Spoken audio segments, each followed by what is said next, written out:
Вести на Канал 8. Добро вечер. Домашна компанија покажала интерес на првата електронска аукција за да го купи кочански руен. Сега ќе се чека на собранието на доверители да се види дали понудата ќе биде прифатена, односно дали фабриката ќе добие нов сопственик. Компанија од Кочани се јавила како единствен понудувач на електронската аукција за продажба на имотот на фабриката Ruin International Technologies.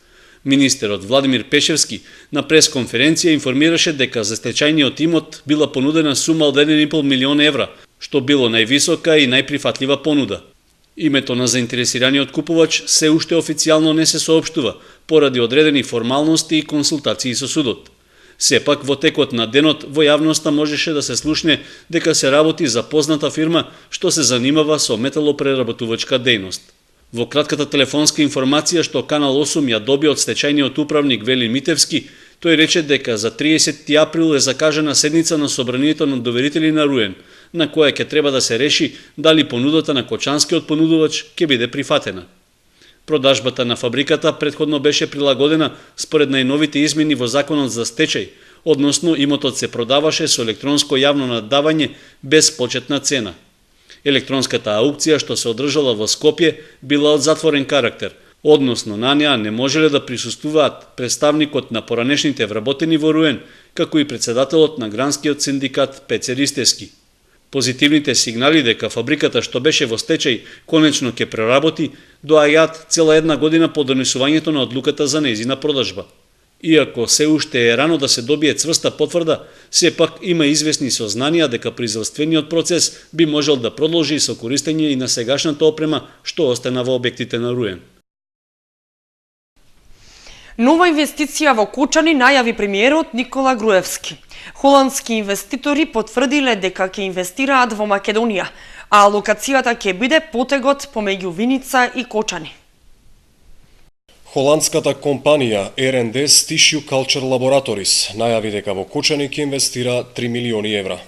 Стартува со Браунфилд инвестиција, а потоа во план е ширење на производството преку Гринфилд инвестиција.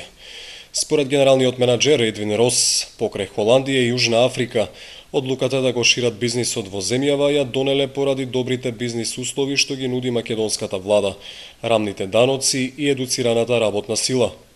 Tissue Culture Laboratories е фабрика за одгледување на растенија во еколошки чиста околина со сопствен вид на хортикултурни семиња. Станува збор за земјоделски сектор, но не во зелени куки или слично, туку во своји лаборатории. Компанијата наскоро ќе ангажира работници, а бирале локација на која подоцна ќе може да изградат поголем капацитет. Сакале брз старт, локација каде ќе можеле да ги запознаат идните вработени со вештините кои треба да ги поседуваат. Избраната локација била поволна и заради близината со Европа, поради што многу клиенти ќе можеле директно да бидат снабдени.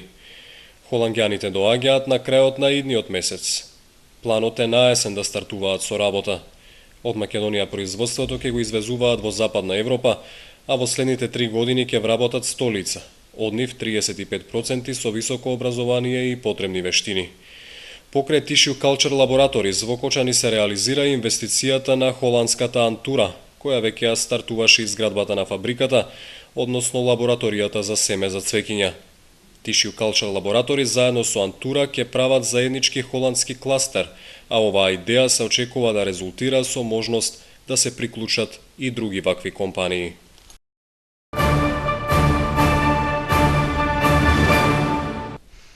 Со зафаќањето на проточните води и полнењето на нивите започна овогодишната сеидба на оризот. Први стартуваа земјоделците од атарот на оризари, каде и покрај намалените површини се полнати ниви кои не влегле во планот за наводнување. Земјоделците од оризари традиционално и годинава првија започнаа сеидбата на оризот во Кочанскиот регион. За полнење на нивите ги зафаќаат проточните води од Оризарска река, затоа што водата од хидросистемот Брегалница се уште не е пуштена. Најголемиот дел од оризопроизводителите го почитуваат годишниот план за наводнување и нивите ќе ги засеат со други култури, но има и такви кои велат дека настанало недоразбирање, односно не се начисто дали и во нивните полиња ќе има организирано наводнување. Викат дека се сее. И сега мора да припеваме, ако сеат, ако пуштат, Такво е и под нивето. Виж, степеност. Ако Не не може. пуштат, што ќе правите? Па нема да се сее, ништо, дека ќе оставиме така. Иако планот за наводнување е веќе познат и земјоделците знаат кои површини нема да се сеат со ориз, не знаат дали ќе има доволно вода за целиот период на вегетацијата. Луѓето сакат да сеат ориз, ама е критична работа бидејќи браната нема вода. И сега се остава вода колку може да се посеат, тоа знаат надлежните од водостопанството. Ние земјоделците не знаеме, они знаат колку треба да се посее и треба они да го кажат на време плано. Да не држат у неизвестност. Сега ќе сееме ориз, па после нема да сееме ориз, или ако пуштат па многу поле и после ќе изгореме сите, ќе дојде можда за еден ден да нема вода. Земјоделците од оризари велат дека не знаат и зошто површини што првично се најавувале дека ќе бидат опфатени со планот, сега се одбиени. Во меѓувреме, нивите биле изорани и подготвени, затоа што слушнале наводни најави дека планот ќе се прошири. Ние сме подготвени за сеење на ориз, готово е. Сега ако ги сееме кај имаме дупли трошкови. Повторноорање, повторно работа, повторно се. Тоа за земјоделецот е голем трошок. А да ги оставите така? И по што ќе живееме? Ајде ги оставиме. Кој ги даде пари на нас? Та ние ќе оставиме, одма ги оставиме, да имаме пари. Освен полнењето на земјоделските површини во атарот на оризари, се полнат и ниви во атарот на Кочани. Според најавите, хидросистемот Брегалница ќе се активира по празникот Великден, односно по 23 април ќе се пушти вода и по десниот магистрален канал. Годинава со планот за наводнување што го изготви водостопанското предпријатие, намалувањето на површините под ориз е за околу 28% во однос на минатата година. ВМРО Народна партија со став. Во времето на Лупчо Ѓоргиевски, оризари пулсираше со живот.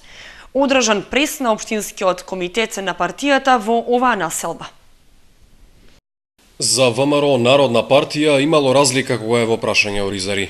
Во времето на Лупчо Ѓоргиевски се живеело пристојно, а оризари имал своја општина, беше речено на пресот на Општинскиот комитет пред зградата на поранешната локална самоуправа.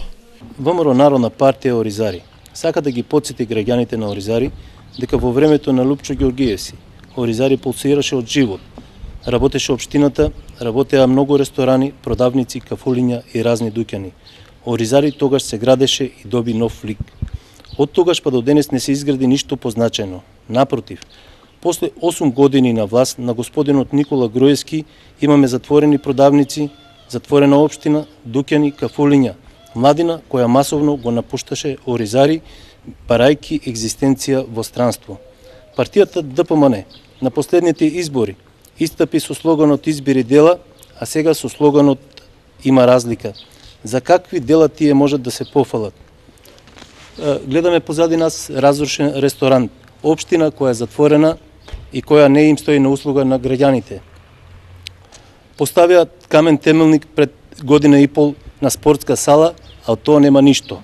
Стечајци, земјоделци и социјалци кои се борат за својата екзистенција, продолжија од Народна, додавајќи дека на спортското игралиште, наместо да се градат спортски објекти, се граделе приватни инвестиции.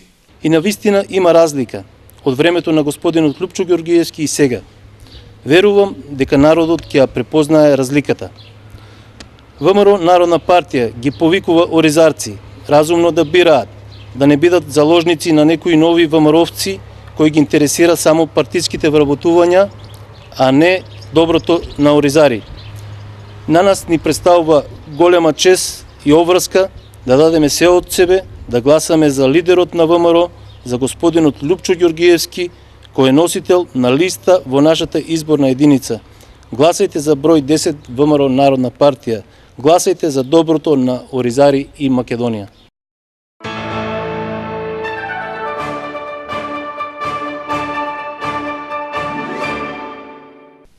Општините од источниот плански регион ќе добијат дополнителни финансиски средства за проекти што се однесуваат на заштитата на природната средина. Парите се дел од програмата за заштита на течението на реката Брегалница, а се обезбедени од швајцарската влада. Нова финансиска подршка ќе добијат 11 општини од источниот плански регион за реализација на еколошки проекти поврзани со заштитата на животната средина околу реката Брегалница. Парите повторно се обезбедени од владата на Швајцарија, а доаѓаат како продолжение на претходно успешно завршената прва фаза, во која сите тие добија по 50.000 швајцарски франци за реализација на инфраструктурни зафати. Центарот за развој на Источниот плански регион наскоро ќе започне постапката со која на општините ќе им се овозможи да ги пријават проектите со кои ќе аплицираат за неповратните средства. Ке го објавиме и повикот за мали инфраструктурни проекти од околу 16.500 швајцарски франци, зборувам бруто, кои што ќе се доделат на неконкурентна основа на сите општини, а ќе бидат поврзани со заштита на природата, од оној вториот проект што го добивме од Швајцарската конфедерација, а тоа е зачување на природата по течењето на река Брегалница. До крајот на овој месец, Центарот за развој на Источниот плански регион ќе го објави и повикот за пријавување проекти за големиот грант од 1.300.000 швајцарски франци. Тој не се однесува на сите општини, односно ќе се доделува на конкурентна основа. Овој проект можат да го добијат само оние општини кои што ќе имат навистина квалитетни проекти, односно овие средства, може да се финансират 2, максимум до 3 големи проекти. Ќе видиме сега општините како и со какви проекти ќе аплицираат и на овој втор повик. Според Здравева, и овие проекти што ќе ги пријават општините се поврзани со заштита на природната средина околу течението на реката Брегалница, односно треба да имаат инфраструктурен карактер со пошироко регионално значење. Со претходно обезбедените 2,5 милиони денари што ги донираше швајцарската влада како дел од првата фаза, општина Кочани аплицираше со проект за изградба на нов бунар за вода за пиење, како дел од системот Грдовски Орман. Условот што го определи донаторот беше проектот да се реализира до крајот на 2014 година. Во Центарот за култура Бели Мугри беа доделени наградите за Детскиот драмски фестивал 2014.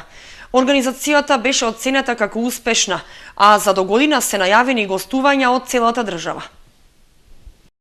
Со доделувањето на наградите за најдобрите, официјално беше спуштена завесата на 7-миот Детски драмски фестивал. Од Центарот за култура Бели Мугри се задоволни од програмата и организацијата на фестивалот. 7-миот Детски драмски фестивал протече во 5 дена, беа предвидени 4, по барање на основното училиште Дедо Илио Малешевски од Берово, беше нивната представа беше поместена за во петок на 11 април. Јас сум задоволен од она што го понудија драмските секции на основните училишта.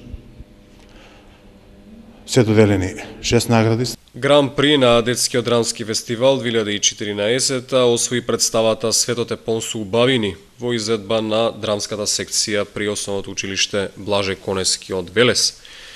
Наградата за најдобро машко остварување ја доби Матеј Гелев за улогата Детето во представата Светот е пон со убавини во режија на Стефанија Андреевска и Костадинка Атанасова.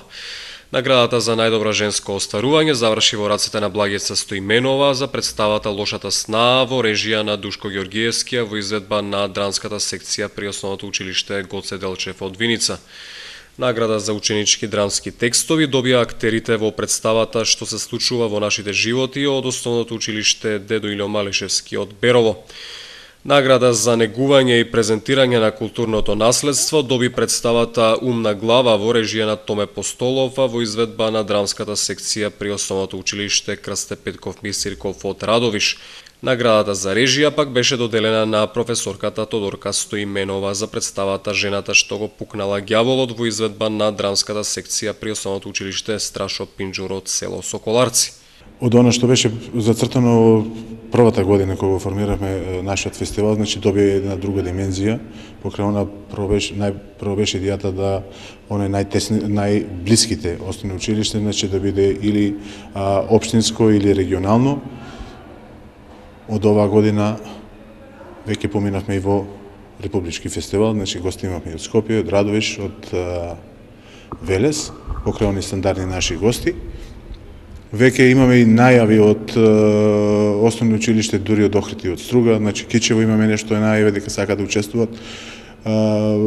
Значи тоа ни дава еден мотив дека веќе се прифаќа, значи има добри зборови за нашата организација, но со тоа ќе ни создадат и малку дополнителни повеќе ангажмани, значи за едниот фестивал треба малку порано да почнеме со организацијските подготовки.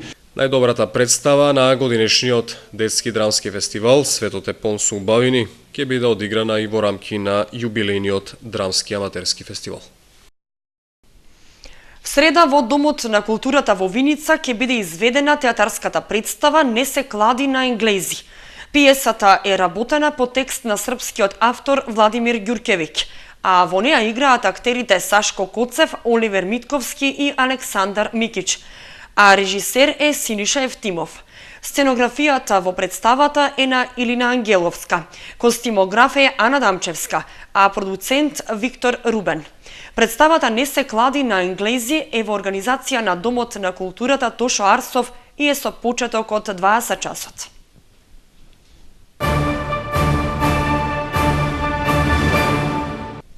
Согласно правилникот за организирање и спроведување на сообраќајно-воспитната манифестација Детски семафор, донесен од страна на Републичкиот совет за безбедност во патниот сообраќај, в среда со почеток во 11 часот во Основното училиште Славчо Стојменски во Виница ќе се одржи општинскиот надпревар Детски семафор 2014.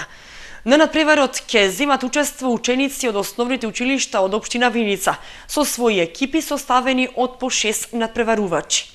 Надпреварот ќе има два дела – теоретски со решавање на тест и практичен дел преку вешто возање на уреден полигон. Најдобро пласираните ученици ќе добијат награда, а ќе биде формирана и екипа која ќе представува општина Виница на регионалниот надпревар Детски семафор 2014.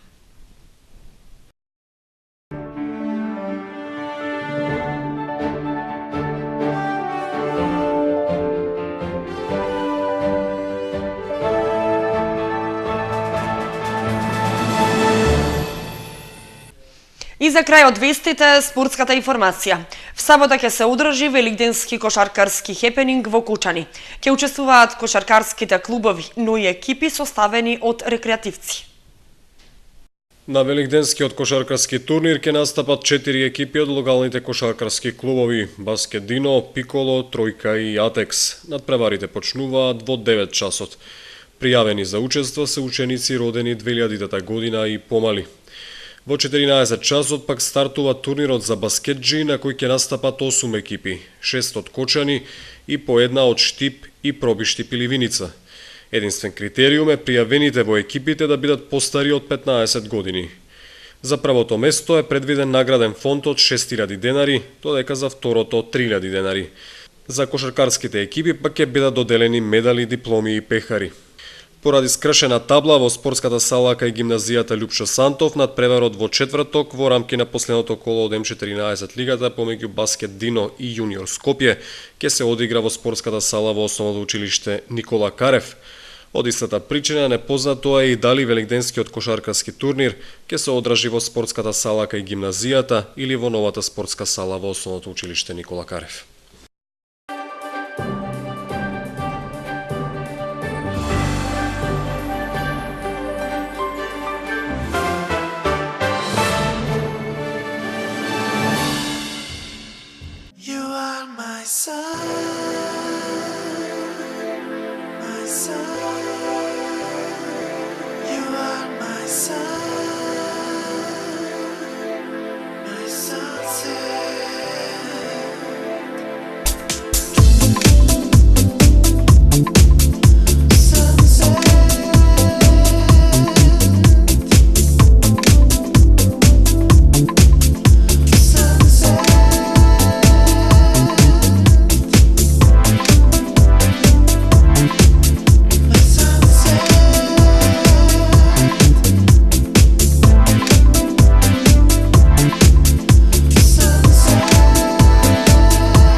Тоа беше се што ви подготви информативната редакција на Канал 8 за вестите. Ви благодариме што бевте со нас. Довидување.